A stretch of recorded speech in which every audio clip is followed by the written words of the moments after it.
하나님은 여러분을 사랑하십니다. 네. 자, 옆에 한번 이야기할까? 하나님은 당신을 사랑하십니다. 인사하십시다. 예. 교회에서만 할 수 있는 이 말입니다. 예. 우리 세상을 향해서 함부로 이 말씀을 쏘시면 안 됩니다. 왜냐하면 하나님이 하나님이 사랑하신 사람도 있고 하나님이 사랑하시기로 정하지 않는 사람들도 섞여 있어요. 교회는 하나님의 사랑을 입어서 부름받아서 나온 사람들만 있으니까 하나님은 당신을 사랑하십니다. 이건 전도 용어가 아니고 성도들이 서로 위로하고 격려하고 축복하는 용어로 적합하다는 거 늘 생각하셨으면 좋겠습니다. 오늘날 사회에서 무엇이 옳으냐 서로 논쟁할 때 여차하면 꺼내드는 게 통계 자료죠. 통계 자료. 네가 옳으냐 내가 옳으냐 서로 논쟁하다가 안 되면 에라 하고 통계 자료 끄집어냅니다. 내 말이 옳지. 그것을 통해서 알고자 하는 건 뭡니까? 얼마나 많은 사람들이 지지하고 얼마나 많은 사람이 선택하고 좋아하는가 하는 것이죠. 그래서 서로 견해가 다를 때에 다수의 선택을 진리로 여기거나 다수의 선택을 안전하고 지혜로운 것으로 받아들이는 경향은 일반적으로 있어요. 가까운 친구들끼리도 이야기하다가 다 생각이 다르고 혼자만 어떤 이야기를 하는 경우에 동조하는 사람이 없으면 참 곤란하죠. 근데 이 사람만 옳아. 나머지는 다 틀렸고 그래도 위축되기 마련입니다. 세상 우리가 복음에서만 그렇게 주장하는 것이 아니고 세상에서도 진리를 추구하는 몇몇 분야에서는 많은 사람들의 선택이 옳지 않을 때가 많다는 것을 알고 있기 때문에 수학자들은 다수결로 진리를 찾지 않고 수학 법칙의 옳고 그름을 정하지 않습니다. 공식을 통해서 입증해야 하죠. 공식을 통해서 입증을 해야 합니다. 그래서 세계적인 난제 그런 공식을 풀면 세계적인 수학자로서 수학 그 학계에서 인정을 받죠. 공식으로 입증을 해야 됩니다. 과학자들은 실험하고 검증을 통해서 과학적 원리들을 그 논쟁의 혼란에서 건져내는 거죠. 아무리 뭐 이렇다 저렇다 해도 실험해봐. 오늘 어떻게 됐어? A가 될 거라라고 사람들이 다 이야기했는데 실험해보니까 B야. 그럼 B가 진리예요. 그것을 통해서 수학 법칙들을 지켜왔고 과학적 원리들을 보호해왔어요. 사람들이 다 아니야 해도 아니야. 실험하면 이렇게 나오고 이 공식대로 풀면 이렇게 나와라고 지켜왔죠. 신학은 무엇을 통해서 사람들의 다수의 선택이라는 압력을 거절하고 진리의 토대를 보존해 왔습니까? 오직 성경이죠. 하나님 뭐라고 말씀하셨는지 보자. 수천만 명이 이게 옳다고 해도 하나님이 뭐라고 말씀하셨는지가 더 중요한 거죠. 그게 신학이고 그게 신앙이고 그렇다고 생각하는 사람들이 모인 곳이 교회여야 합니다. 하나님이 사람들에게 보내주신 계시 말씀을 기록한 성경으로부터만 우리는 모든 영적 진리의 옳고 그름의 논쟁에 종지부를 찍습니다. 그걸 판별합니다. 그런데 오늘날 심지어 오직 하나님, 오직 예수를 말하는 사람들 가운데도 성경에 나오지 않는 성경의 말씀과 반대되는 충돌되는 성경의 말씀이 지지해주지 않는 이상한 것을 주장하는 사람들이 많습니다. 성경을 통하지 않는 하나님, 성경에 없는 예수님, 이름만 같을 뿐이지 다른 하나님, 다른 예수일 뿐입니다. 오늘날에도 지금 보편적으로 퍼져 있는 그 자유주의, 그 사람들이 믿는 아는 예수는 우리가 아는 예수님과 다릅니다. 그들은 성경에 있는 예수 그리스도의 많은 이야기들 가운데에서 모든 기적들은 다 잘라냈습니다. 이건 다 각색된 것이다. 우리는 역사적 예수를 찾아야 된다. 예수의 교훈만 가지고 옵니다. 도덕적 예수.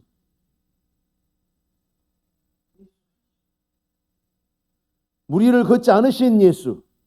죽은 자를 살리지 않으신 예수. 죽었다가 부활하지 않으신 예수.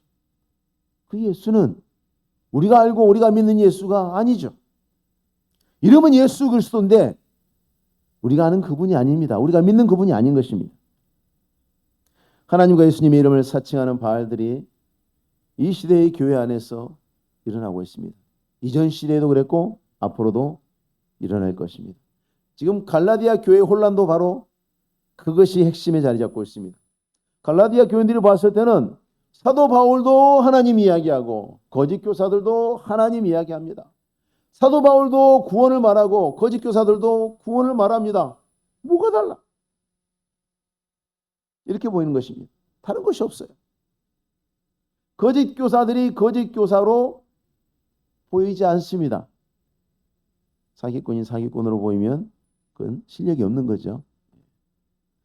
진짜 교사로 보여야 유능한 것이겠죠. 갈라디아 교인들 가운데 많은 사람들이 거짓 교사들이 가르치는 내용이 옳다고 생각했고 그것이 더 좋다고 생각했고 사도 바울보다 거짓 교사들을 더 따르기 시작했습니다.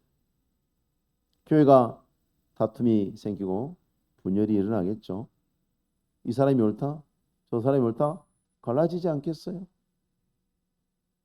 그 당대에는 목회자가 여럿이었으니까 그럴 수 있었어요. 오늘날에는 당회가 막 갈라집니다. 당회하고 또 안수집사하고 싸움. 또 성도들끼리 막 갈라집니다. 두 파, 세 파로. 다 그게 어디서 나오는 겁니까? 진리 앞에 머리를 숙이고자 하는 마음들이 없으니까. 다 내가 옳다니까. 우리가 한 분 하나님을 섬기는, 온전히 섬기고자 하면 교회가 분열할 이유가 없죠. 근데 그게 아니거든. 뿐만 아니라 많은 사람들이 거짓 교사를 지지하게 되기 때문에 참된 진리에서 떠날 위기, 그런 위기가 교회에 찾아왔습니다. 교회 역사에 보면 항상 이 같은 일들은 반복되어 왔습니다. 참된 교회에 거짓 교리가 들어옵니다. 거짓 교사들이 들어옵니다. 그래서 침투해서 미혹하고 사람들이 진리를 떠나게 합니다. 하나님의 우리에 들지 않는 사람들, 하나님을 모르는 자들이 진리를 떠나서 교회가 나눠집니다. 그렇게 이단으로 떨어져 나갑니다. 그러면 참된 교회는 꿋꿋하게 서서 다시 일어섭니다. 성장합니다. 또 다른 거짓이 들어와서 또 파고들어서 사람들을 기만합니다. 그때마다 그들이 뭐라고 합니까? 우리는 하나님을 가장 사랑하는 사람이요, 우리는 하나님을 가장 잘 믿는 사람이요, 이렇게 선전합니다. 자신들을 빛의 사람들이라고 선전했고 그들의 생활하는 모습들이 인간의 기준으로 봤을 때는 도덕적으로 굉장히 훌륭한 경우가 많았어요. 사울왕은 키도 크고 멋지었습니다. 모델 같은 사람이었어요. 목소리도 훌륭하고 말도 잘하고. 여러분, 사도 바울이 말을 잘했을 것 같습니까? 사도 바울은 말을 잘 못했어요. 설교를 잘 못했어요. 아마 오늘날 교회 사도 바울 초빙해서 말씀드리면 성도들이 은혜가 별로 없다고 말할 만한 그 정도 수준이었어요.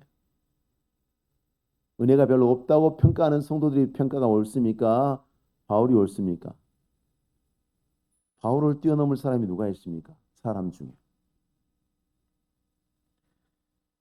자, 이런 혼란을 끝내기 위해서는 사람이 무슨 말을 하든지 그 사람이 귀하다고 생각하는 것이 무엇인지 살펴봐야 됩니다. 사람마다 조금씩 다르지만 대체로 비슷합니다. 사람 누구나 귀하다고 생각하는 것을 얻기 위해서 힘을 다해서 추구하죠. 귀하다고 생각하지 않는 것들을 배제합니다. 삶의 우선순위에서. 누구나 그렇습니다. 그래서 어떤 사람이 무언가에 집착하고 몰두하는 것을 보면 이 사람이 무엇을 귀하게 여기는구나 하는 것을 알 수가 있습니다. 이것은 한 인간이 세상을 이해하고 살아가는 세계관의 중요한 틀을 형성합니다. 형태가 있는 것도 있고 형태가 없는 것도 있습니다. 어떤 사람이 아무리 높은 이상을 외치고 사회 정의를 부르짖는다고 할지라도 실제로는 그 행동이 자기 재물을 축적하고 비열한 방법으로 반대자들을 몰락하게 하고 가난한 사람들을 돌아보지 않고 자기만 위하고 있다. 그러면 그게 그 사람에게 제일 중요한 거죠. 과거에 우리나라에 어떤 지도자 그런 사람 있죠. 사회정의를 부르짖었던 지도자. 사람들을 괴롭힌다고 수많은 불량배들을 집어넣었다고 박수 받는 그 지도자. 당시의 돈으로 거의 1조를 도둑질했죠. 자기가 집어넣은 모든 도둑 강도와 도둑들이 해먹은 것보다 더 많은 돈을 훔친 사람이었어요. 결국은 그 사람에게 중요한 건 뭡니까? 그거죠. 아무리 입으로는 사회정의를 말해도 그 사람에게 중요한 건 그거예요. 마찬가지입니다. 누구에게나 그렇습니다. 사람은 자기가 제일 귀하게 여기는 것을 가장 많이 소유합니다. 거의 그렇습니다. 누군가의 무엇이 많이 있다. 그러면 그 사람이 그것을 귀하게 여기는 거라고 생각하면 틀림없습니다. 농부는 열심히 땅을 사모으죠. 농부는 땅이 귀하니까. 어부들의 로망은 뭡니까? 배를 좋은 어선을 사는 겁니다. 낚시꾼들의 로망은 뭡니까? 여러분 낚시꾼 집에 가보세요. 사람은 팔이 2개인데 낚싯대는 왜 그렇게 많은지 모르겠어요. 그렇죠? 팔은 2개밖에 없는데 낚싯대는 막 10개, 20개, 30개 갖고 있어요. 저는 어떤 배드민턴 좋아하시는 분을 봤더니 배드민턴 통이 무슨 배낭처럼 등산 배낭처럼 크더라고요. 그 안에 다 배드민턴 채 10몇 개를 가지고 다니는 거예요. 그게 다 필요하냐 했더니 각각의 특색이 있다는 거예요. 이건 속도가 잘 나오고 이건 리시브가 잘 되고. 이분은 배드민턴을 좋아하는구나. 저는 배드민턴을 안 좋아하니까 집에 배드민턴 책 하나도 없어요. 없을 수밖에요. 안 좋아하니까. 많을 수밖에요. 그 사람은 좋아하니까. 정말 골프 좋아하시는 분들은 골프채 세트가 하나만 있을까요? 이제 골프 시작하시는 분들이죠. 그건. 정말 골프 마니아들은 골프채 세트가 1개 이상은 있다. 그렇죠? 네, 그렇습니다. 좋아하는 것을 많이 소유하게 되어 있습니다. 그것이 재물이든지 건강이든지 인맥이든지 명예든지 그것이 많은 사람은 대체로 그것을 귀하게 여기고 있다는 것을 생각하면 거의 맞습니다. 인형을 좋아하시는 분은 집에 막 인형을 갖다 놨습니다. 책상에도 인형이 있고 책꽂이에도 인형이 있고 막 어떤 분은 차에 막 뒷좌석 뒷유리에 보면 막 인형이 막 어떤 분은 차 뒤에다 매달고 다니는 분도 계시고 인형을 너무 좋아했어. 스파이더맨 좋아해서 그렇게 매달고 다니는 분도 계시고 그렇더라고요. 지식을 귀하게 여기는 사람의 집에는 뭐가 많을까요? 이제 아시겠죠? 책이 많습니다. 지식을 귀하게 여기는 사람 집에는 책이 많습니다. 만남을 귀하게 여기는 사람은 항상 바쁘겠죠. 과거에 그 삼성 회장이었던 이근 씨가 좋아하는 게 뭐였는지 아세요? 차. 그래서 자동차를 수십 대를 가지고 계세요. 종류 다 다른. 차를 수집하는. 왜? 차를 좋아하니까. 차를 별로 안 좋아하고 그냥 타고 다니는 거로만 생각하는 분들은 1대 아니면 2대 집에마다 그렇죠. 어떻게든지 많이 차를 가지려고 하는 분들은 차를 너무 좋아하는 거죠. 그리고 이 사람들은 대개 자기가 소유한 것을 자랑합니다. 그리고 자랑하려고 합니다. 소유하지 않는 걸 자랑할까요? 예. 너무 사랑하고 좋아하는데 소유하지 못하고 있는 경우에는 칭찬하거나 부러워하죠. 귀하다고 생각하는 점에 있어서는 소유하거나 칭찬하거나 부러워하는 거나 별 차이가 없을 거예요. 좌우지간 이 사람은 그걸 귀하게 생각하는 거예요. 하나님을 귀하게 여기는 사람의 삶을 들여다보면 어떻게 할 것입니까? 하나님과 함께하는 것. 하나님을 위한 시간이 많습니다. 하나님을 위한 일이 많습니다. 그 인생에 그걸 수로 다 채워져 있습니다. 당신 오늘 뭐 했어요? 그러면 아침에 새벽에 기도했습니다. 성경 읽었습니다. 오늘 출근할 때 찬송가 부르면서 흥얼거리면서 갔습니다. 점심 먹고 잠깐 기도했습니다. 뭐 그런 시간들이 많다는 거죠. 이게 뭡니까? 이 사람이 하나님을 귀하게 여기는 거예요. 하나님을 사랑하는 거예요. 그러니 그럴 수밖에 없죠. 커피 좋아하시는 분들은 이만한 통 들고 다니면서, 그렇죠? 아침 저녁으로 커피. 자기는 커피 향만 마시면 정신이 맑아집니다. 하나님을 너무 귀하게 여기는데 그의 삶 속에 하나님과 함께한 시간이 없고 하나님을 위한 일이 없고 하나님을 위한 시간이 많지 않다면 이건 앞뒤가 안 맞죠.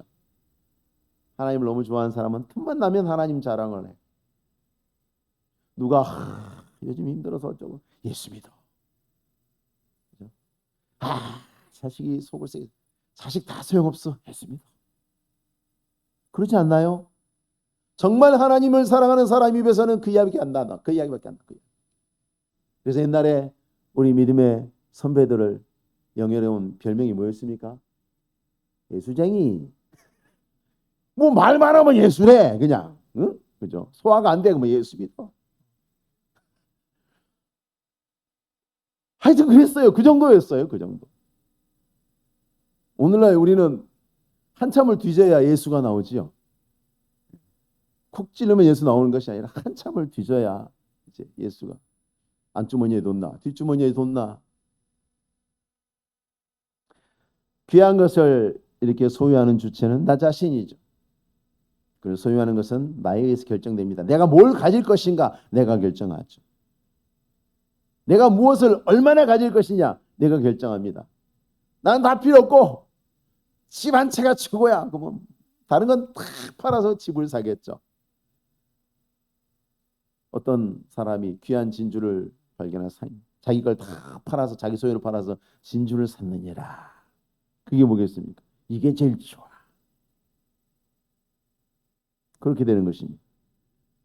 근데 시작은 언제나 그런 것처럼 보입니다. 세상 사람은 다 그렇게 생각하고 살죠. 근데요, 과연 그럴까요? 사람들이 부처님이라고 숭상하는 시달타가 내가 무언가를 좋아하고 귀하게 여겨서 소유하는 그것으로만 끝나지 않는다는 것을 깨달았어요. 인간의 기준으로 굉장히 지혜로운 사람. 내가 무언가를 좋아해서 이것을 소유하면 이게 내 소유가 되고 이것이 내 안에 많다. 그것으로 끝나지 않는다는 것을 시달타는 깨달았어요. 그래서 그것이 위험하다는 것을 깨닫고 뭐라고 얘기했습니까? 내려놓으라고 그랬죠. 비우라 그러죠. 버리라 그랬죠. 소유하고 있고 소유하려는 것들에 대한 나의 열망과 사랑이 강해지면 알지 못하는 동안에 어떤 변화가 일어납니다. 어느 사이에 내가 소유하는 것들이 내 주인이 됩니다. 실제로 그래요. 내가 소유한 것들의 종이 되어 있습니다. 내가. 권력을 좋아하는 사람은 권력의 종이 되고 돈을 좋아하는 사람은 돈의 종이 되어 살고 있습니다. 돈이 시키는 대로 돈을 모으며 쌓으며 살다가 쌓아놓고 죽습니다.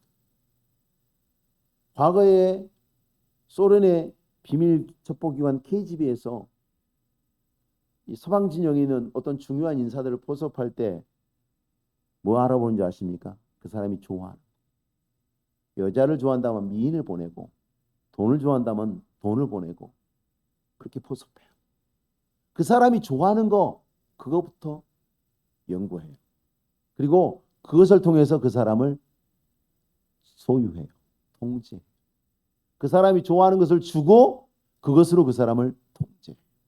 영락 없습니다. 어지간한 사람은 다 넘어갑니다. 그런데 주님 말씀하시죠. 어리석은 자여 네 쌓은 재물이 네 것이 되겠느냐. 내가 무언가를 사랑하고 있는지 알고자 한다면 내가 뭘 자랑스러워하는지 뭘 귀하게 여기는 건지 생각해 봄으로 분별할 수 있습니다. 그리고 내가 그렇게 귀하게 여겨서 소유하고 있는 것들에 내가 지금 종이 되어 있지는 않는지 여러분들이 안달복달하고 그렇게 애지중지하는 것들에 종이 되어 있지는 않는지 강아지 키우시는 분들은 강아지의 종이 되어 있지는 않는지 잘 생각해 보세요. 어느 순간 그게 내 상전이 되어 있습니다. 모든 인간은 하나님을 떠나서 죄를 사랑하고 좋아하는 존재로 태어나죠. 범죄한 아담의 후손들은 다 그렇습니다. 벗어나지 못합니다. 가장 큰 죄가 하나님을 알지 못하는 죄라고 생각하면 어김없이 모든 인간이 죄 가운데서 태어납니다. 그런 가운데 하나님이 몇 사람을 구원하시기를 기뻐하셨고 우리 이 몇 사람을 하나님이 불러서 구원하셨습니다. 그때에 구원받은 우리들에게 일어나는 놀라운 변화가 무엇입니까? 우리가 하나님을 소유하게 됐을 때에, 하나님이 우리의 소유가 되셨을 때에 우리에게 일어나는 변화가 무엇입니까? 하나님을 사랑하게 된다는 거죠. 그리고 하나님을 사랑하니까 하나님의 종이 됩니다. 많이 사랑할수록 많이 충성하고 죽도록 충성하는 종이 됩니다. 하나님을 믿게 된 이후에는 그 전에 전혀 하지 않았던 많은 일들을 하게 되죠. 안 그렇습니까, 여러분? 교회 나오죠. 일요일이면 영락 없이 놀러 가고 집에서 자든지 뭐 그렇게 살았던 사람이 이제는 교회 나옵니다. 예배드리고 성경 공부하고 성도들하고 교제하고 성도들하고 교제하는 그 시간이 좋아지기 시작합니다. 제가 처음 예수를 믿을 때에 제 가장 큰 두려움은 뭐냐면 사회생활은 어떻게 하지? 왜? 술을 안 먹고 어떻게 사람들하고 교제를 해? 남자와 남자가 술 안 먹으면서 대화한다는 것은 상상을 못해요. 그건 불가능하니 미션 임파서블. 사회생활의 많은 부분을 포기해야 되겠구나 그렇게 생각을 했었습니다. 그런데 와보니까 아니, 그거 없이도 얼마든지 즐거울 수 있고 재밌을 수 있고 행복할 수 있다는 것을 발견했습니다. 하나님을 사랑함으로 하나님의 종이 되었기 때문에 가능한 일들이죠. 사도 바울은 예수 그리스도의 십자가만을 사랑하고 귀하게 여기기 때문에 십자가 외에는 자랑할 것이 없다 그렇게 말했습니다. 근데 정말 사도 바울이 자랑할 것이 없어서 어쩔 수 없는 선택, 그냥 나는 자랑할 것이 없는 걸로 할 거야, 그게 아닙니다, 여러분. 사도 바울은 정말 자랑할 것이 많은, 자랑거리가 많은 사람이었습니다. 뭐 가진 게 많은 사람이었습니다. 많이 가지고 있는 사람이었지만 사도 바울은 그걸 전혀 중요하게 여기지 않았습니다. 많이 가지고 있었지만, 이미 많이 가지고 있었지만, 그래서 자기가 십자가의 복음의 종이 되었다는 것을 결코란 말로 강력하게 선언. 결코 나는 자랑할 것이 없다. 십자가만 자랑할 것이다. 그의 삶은 십자가에 죽으시고 부활하신 그리스도 예수로 가득 채워져 있죠. 그래서 17절에 이렇게 이야기합니다. 내가 내 몸에 예수의 흔적을 지니고 있노라.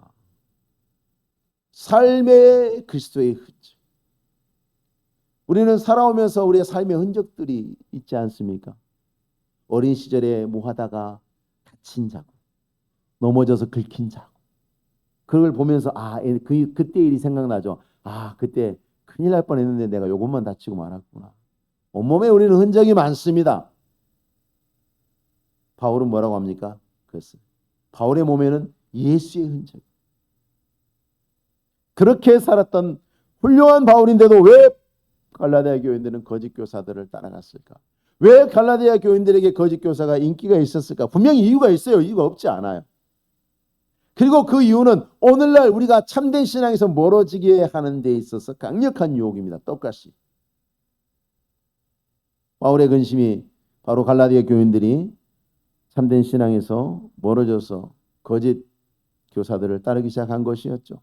바울이 인기가 없는 게 문제가 아니라 그렇게 되면은 갈라디아 교인들이 진리를 떠나게 되는 것이고 하나님 앞에서 아무런 참된 복음을 보존하고 증거하고 사명을 감당하는 일에 있어서 전혀 일을 할 수 없게 되는, 하나님 앞에 큰 죄를 짓게 되는 것을 의미하기 때문에 그것이 바울의 고민이었어요. 저러면 안 되는데, 신앙생활. 저렇게 믿으면 안 되는데. 거짓 교사들이 어리석은 교인들에게 인기가 있습니다. 지혜로운 교인들은 참된 지도자를 좋아하죠. 어리석은 교인들은 거짓 교사를 좋아합니다. 그러면 참된 교사와 거짓 교사들 무엇이 비슷하고 무엇이 다른가 따져보면 되겠죠. 앞에도 말씀드렸습니다마는 하나님을 말하는 것 똑같아요. 예수 말하는 것 똑같아요. 구원 말하는 것 똑같아요. 하나님을 섬기고 구원을 받아야 한다 말하고 있습니다. 같은 것을 말하고 있는 것처럼 보입니다. 근데 여러분, 거짓 교사들은 왜 인기가 있냐? 그것 때문에 인기가 있잖아요. 그건 똑같은 점이니까. 다른 점이 있어요. 거짓 교사들은 덜 번거롭고 덜 괴로운, 다시 말하면 손쉬운 길을 보여줍니다. 여러분들, 손쉬운 길. 좋은 목사는 성도들을 괴롭힙니다. 기도하십시오. 성경 봐야 됩니다. 왜 주일날 예배 열심히 안 드리십니까? 하고 괴롭힙니다. 죄 지으면 안 됩니다. 악을 행하면 안 됩니다. 라고 괴롭힙니다. 면죄부를 주지 않아요. 교회 왔다 가면 마음이 불편해. 찜찜해. 목사님이 나들으라고 누구한테 무슨 소리 들었나? 내 얘기하는 것 같은데. 그렇습니다. 그러나 거짓 교사들은 좋은 이야기만 합니다. 듣기 좋은 이야기만 합니다. 귀에 거슬리는 이야기 하지 않습니다. 양심에 찔리는 이야기 하지 않습니다. 그래서 많은 사람들이 그리로 몰려갑니다. 할례를 받고 율법을 지키라고 말하는 것이 손쉬운 거라는 생각이 들 수도 있어요. 지금 사도 바울이 공격하는 사람들이 할례받게 하고 율법을 지키라고 말하는 자들 아닙니까? 네, 빌립보서 3장 5절에서 6절에 나오는 사도 바울의 소개를 한번 보십시오. 나는 8일 만에 할례를 받고 이스라엘 족속이요 베냐민 지파요 히브리인 중에 히브리인이요 율법으로는 바리새인이요 열심으로는 교회를 박해하고 율법의 의로는 흠이 없는 자라. 이게 사도 바울의 자기소개예요. 자신 있어요. 누구도 이 문제에 대해서 바울에게 이의를 제기할 수 없어요. 얼마나 자랑할 것이 많은 사람입니까? 똑같은 바울인데 율법에 의르는 자신이 흠이 없는 사람이라고 자신만만합니다. 율법 가지고 나하고 대볼 사람 나와봐. 이거예요. 그 당대의 모든 바리새인들, 율법 교사들, 유대인들 다 나와봐. 율법의 의로 나하고 한번 붙어봐. 나 이길 수 있는 사람이 있어? 근데 하나님의 진리 앞에 서자 바울은 뭐라고 얘기합니까? 내가 죄인 중에 괴수고 사도 중에 가장 작은 자다.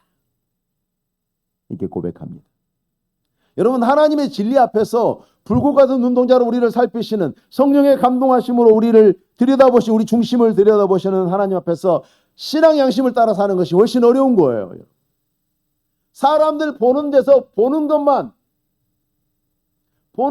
걸리지 않는 것은요, 얼마든지 법망을 빠져나갈 수 있어요. 양심의 법망은 못 빠져나가는 거예요. 이 세상에서 모든 사람을 속이고 모든 법을 다 빠져나가고 요리조리 다 피해 나간 사람도 하나님의 심판대 앞에서는 영락없이 지옥 형벌을 받습니다. 왜? 못 빠져나가요. 양심을 보시는데, 중심을 보시는데, 너 요렇게 해서 그렇게 나쁜 짓 했지 어떻게 대답할 거예요? 할 말 없는 거예요. 근데 아무로 그렇게 정지할 수 없어요. 왜? 입증할 방법이 없으니까 하나님이 입증하세요. 그것이 어려운 것입니다. 법적으로는, 절차적으로는 아무 문제 없다고 말하고 행동하기 쉽습니다. 그러나 양심을 따라서 하나님이 살펴보시는 중에 부끄러움이 없도록 진리를 따라서 말하고 행동하는 것은 정말 어렵습니다. 늘 깨어 있어야 됩니다. 항상 조심해야 됩니다. 내가 이렇게 생각하는 것이 맞는가? 내가 이런 마음으로 저 사람을 바라보는 것이 맞는가? 잠깐이라도 그런 마음을 품으면 안 되는데 얼마나 조바심을 가지고 살아야 합니까? 잠깐 앉아서 쉬는 시간도 우리는 긴장해야 합니다. 죄 짓지 않기 위해서. 율법 지키는 게 훨씬 쉬워요, 여러분. 훨씬 쉬운 거예요. 율법의 조항, 조문들 몇 가지만 하면 그 다음부터는 내 마음대로 해도 되는 거예요.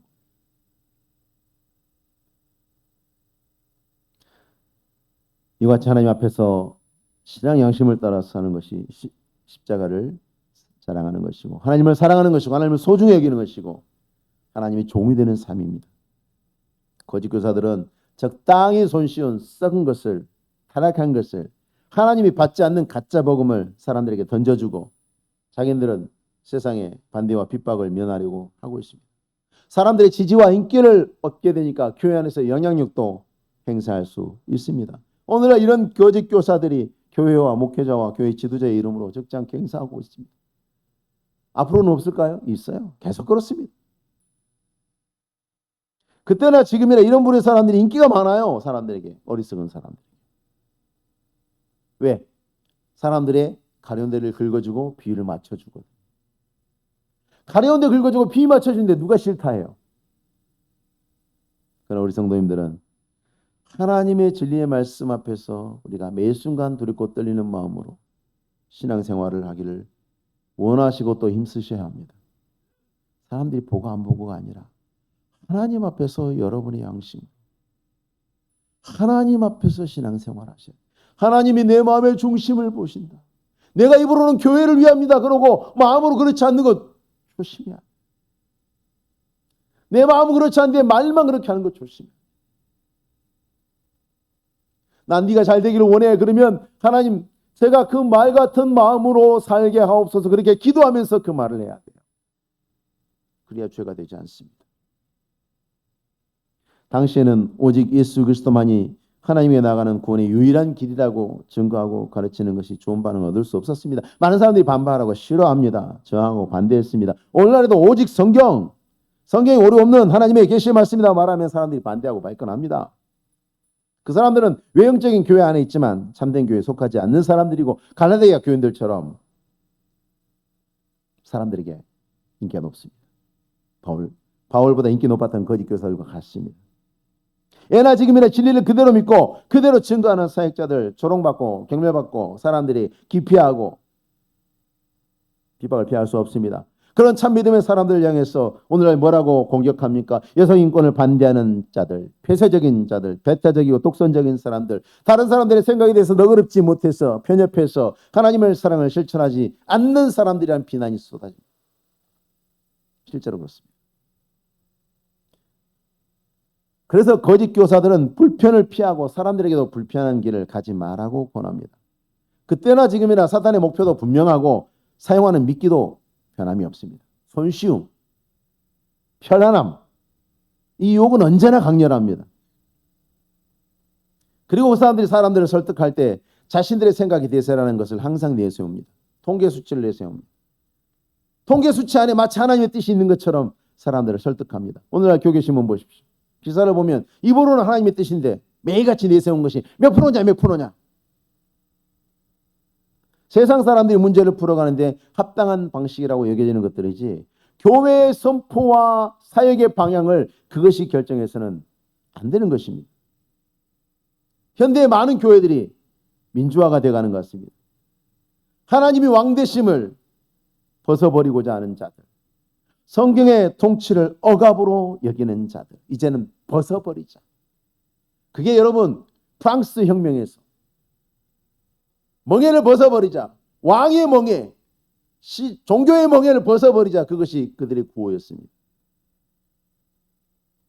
오늘날 하나님을 절대적인 주인으로 인정하고 싶지 않은 사람들, 적어도 말은 그렇게 하지 않지만 행동으로 그렇게 말하고 있는 사람들이 교회의 주인이 되어가고 있습니다. 심지어 그들에게는 세상 사람들의 생각조차 너무 소중합니다. 세상 사람들의 생각을 소중히 여기는 만큼 하나님의 뜻을 헤아리는 노력은 있길 같습니다.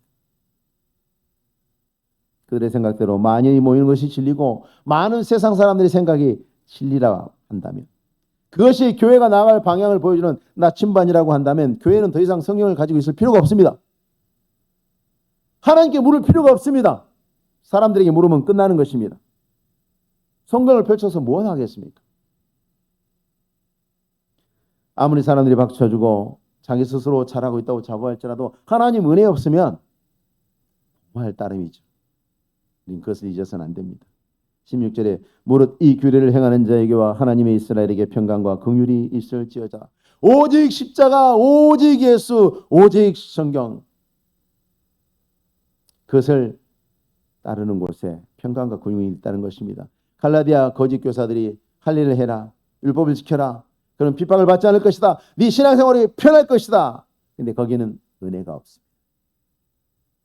우리의 자랑과 우리의 소유는 십자가의 복음뿐이어야 합니다. 세상 생각 끌고 들어와서 믿음을 설득하고 타락시키고 진리를 설득해서 왜곡하려는 가짜들에게 속지 마십시오. 사도행전에 있죠. 베레아에 있는 사람들, 데살로니가에 있는 사람들보다 더 너그러워서 간절한 마음으로 말씀을 받고 이것이 그러한가 하여 날마다 성경을 상고했다 그랬습니다. 지혜로운 자들은 성경을 상고하죠. 과연 하나님의 말씀이 그러한가? 하나님이 뭐라고 말씀하셨는가? 진리 앞에서 생각하고 진리 앞에서 판단하고 진리 앞에서 길을 정하는 자들. 십자가를 소유해야 되고 십자가를 자랑해야 되고 또 십자가의 소유가 되어야 합니다. 십자가에는 나도 없고 세상도 없고 오직 예수 그리스도만 있습니다. 그리고 거기에만 평강과 긍휼이 있습니다. 성경에만 진리가 있고 십자가에만 구원이 있습니다. 고린도전서 16장 말씀 무겁지만 우리가 새겨야 될 말씀이죠. 만일 누구든지 주를 사랑하지 아니하면 저주를 받을지어다. 누구든지 주를 사랑하지 아니하면 저주를 받을지어다. 주를 사랑하는 자는 복을 받을지어다. 같은 말입니다. 오직 성경이 말하는 예수 그리스도의 십자가 안에서 은혜가 풍성한 신앙의 걸음 걸으시는 우리 성도님들이 되시기 바랍니다. 기도하겠습니다. 주의 은혜를 주셔서 우리를 진리 안에 붙잡아 주옵소서. 진리 안에 서게 하시고 요동하지 않게 하옵소서. 좌로나 우로나 지우치지 않게 하시고 세상 유혹에 휩쓸리지 않게 하소서.